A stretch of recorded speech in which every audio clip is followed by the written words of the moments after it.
नमस्कार प्यारे बच्चों, आपका हिंदी कक्षा में स्वागत है।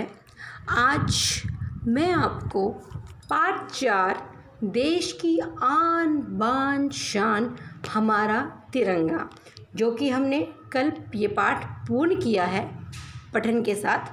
पठन कार्य हमने इस पाठ का कर चुके हैं। बच्चों, हमने इस पाठ में यह पढ़ा था कि हमारा जो तिरंगा है वो हमारे लिए कैसे हमारी आन बान शान है और हमें इसकी बनावट कैसे है, इसके जो रंग है इनकी ये किस किस चीज़ के प्रतीक हैं, इसका जो चक्र है वो किस चीज़ का प्रतीक है, यह कैसे बना, इसके लिए क्या क्या ये हमारे लिए क्यों इतनी महत्वपूर्ण है। हमने इसकी जानकारी सारी इस पाठ के अंतर्गत ली थी ताकि हमारे जो नज़रिया है हमारे इस तिरंगे की तरफ और बढ़ जाए, हम इसकी इज्जत और ज़्यादा करें, क्योंकि यह हमारे देश की शान है। इसमें बेटा कोई दराई नहीं, क्योंकि हर देश का एक अपना राष्ट्र चिन्ह होता है और हमारे देश का भी है हमारा तिरंगा जो है वह हमारे लिए हमारी शान है, हमारी इज़्ज़त है। हम जो तिरंगे के द्वारा ही अपने देश के साथ जुड़े हुए हैं, क्योंकि जहाँ भी ये तिरंगा होगा वहाँ हर भारतवासी की बात की जाएगी और क्योंकि हम एक भारतवासी हैं तो यह हमारी इज़्ज़त है।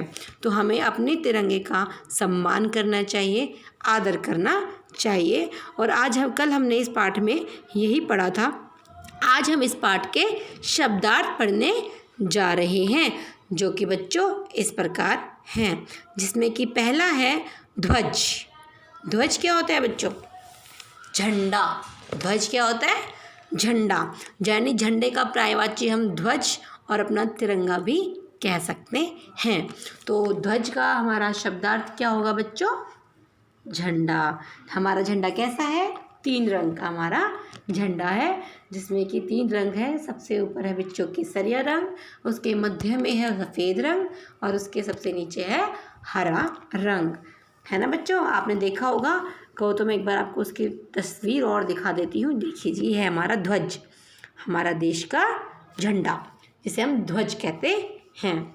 तो ध्वज का पर्यायवाची क्या हुआ, मतलब शब्दार्थ क्या हुआ बच्चों? झंडा। क्या हुआ? झंडा। दूसरा है बच्चों स्वतंत्र। स्वतंत्र का अर्थ क्या होता है बच्चों? आज़ाद, है ना? स्वतंत्र मतलब आज़ाद। मतलब हम कौन से देश के वासी हैं बच्चों? स्वतंत्र देश के वासी हैं। हमारा देश क्या है? आज़ाद, यानी किसी का गुलाम नहीं है। तो स्वतंत्र का क्या मतलब होता है बच्चों? आज़ाद। सम्मान। सम्मान का मतलब क्या होता है बच्चों? आदर। आदर करना यानी रिस्पेक्ट करना, आदर। हम जैसे बड़ों का सम्मान करते हैं, हम आदर करते हैं, ऐसे हम अपने झंडे का भी सम्मान करेंगे और आदर करेंगे। तो यानी सम्मान का अर्थ क्या होता है? आदर। आन बान, अभी देखो पाठ में आया था ना, आन बान शान यानी इज्जत। आन और बान क्या मतलब हुआ? इज्जत। शान, देखो आन बान इज्जत और शान क्या हुआ? हमारा गौरव। तो इसका मतलब जो हमारा झंडा है हमारी इज्जत भी है और हमारा गौरव भी है ना। पाठ का अर्थ का मतलब क्या हुआ? आन बान मतलब इज्जत और शान का अर्थ क्या हुआ? गौरव। शान का अर्थ क्या बच्चों? गौरव। अब केसरिया रंग। केसरिया रंग कौन सा रंग होता है? संतरी रंग। कौन सा रंग होता है बच्चों? केसरिया, संतरी रंग। और हमारे झंडे में सबसे ऊपर वाला रंग कौन सा है? केसरिया यानी संतरी। समझ आया? अब है बच्चों प्रतीक। प्रतीक का क्या मतलब? निशान। प्रतीक का मतलब निशान, है ना, यानी सिंबल। इसको हम इंग्लिश में सिंबल भी कहते हैं। प्रतीक का क्या अर्थ होता है बच्चों? निशान। समृद्धि। समृद्धि का मतलब? समृद्धि, संपन्नता।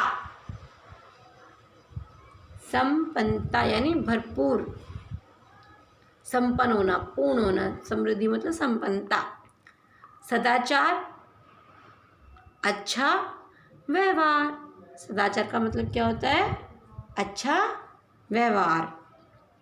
निरंतर, लगातार।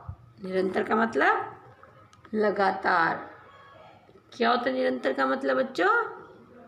लगातार। प्रगति, उन्नति। प्रगति मतलब उन्नति होना, है ना। प्रगति मतलब उन्नति, आगे की तरफ बढ़ना, उन्नति करना। राष्ट्रीय का अर्थ क्या होता है बच्चों? देश से संबंधित।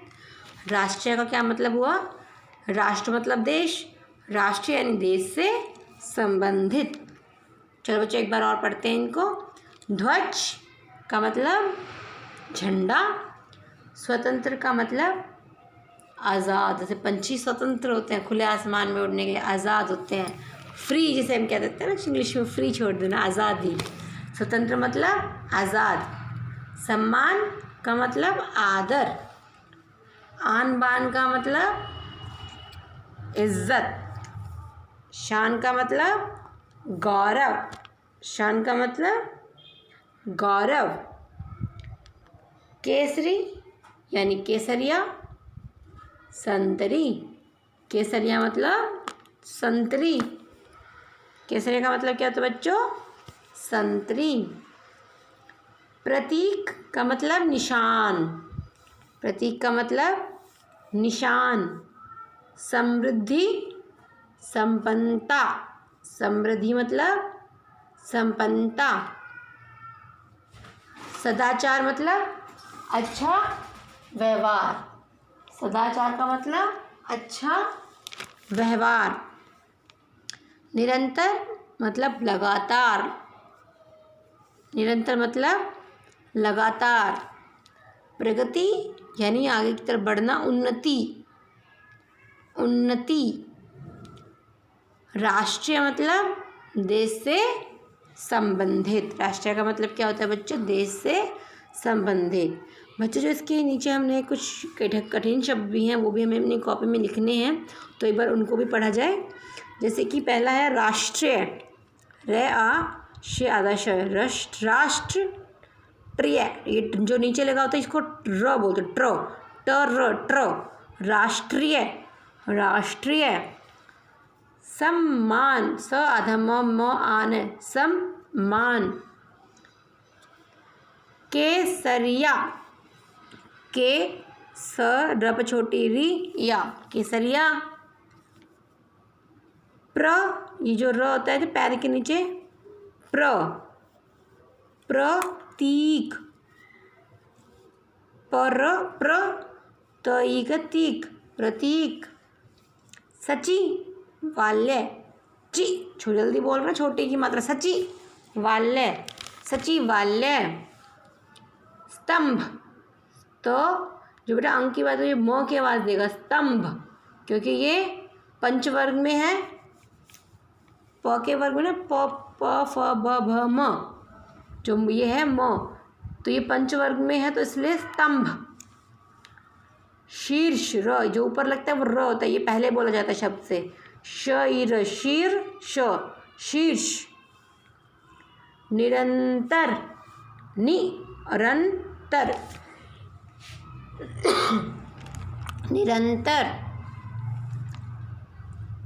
तिल्लियाँ, तिल्लियाँ। क्षतिग्रस्त, क्षतिग्रस्त। स्वतंत्रता, स्वतंत्रता, स्वतंत्रता। बच्चों ये हमारे कठिन शब्द हैं, इन्हें हम अपनी कॉपी में लिखेंगे। पहले कठिन शब्द लिखेंगे, उसके बाद हम अपने ये शब्दार्थ कॉपी में करेंगे। और शब्दार्थों के लिए मध्य बीच में डैश लगाएं, ऐसे नहीं लगाना, आपको सीधी लाइन लगानी है। ऊपर पाठ, पाठ का नाम, फिर पाठ का नाम